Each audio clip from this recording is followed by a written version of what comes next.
شغل اصلی ما خدمات برق خودروه، ولی بهمون میگن باتری ساز. اما جالبه تنها کاری که نمی کنیم تعمیر باتری و باتری سازیه.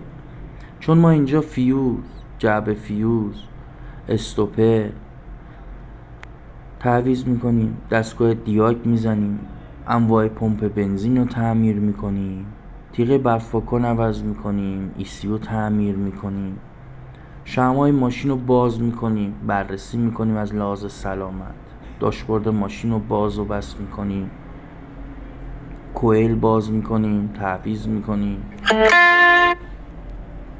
از طرف دیگه استارت و دینام و کمپرسور کولر تعمیر میکنیم، سیم کشی رو باز و بس میکنیم و تعمیرش رو انجام میدیم.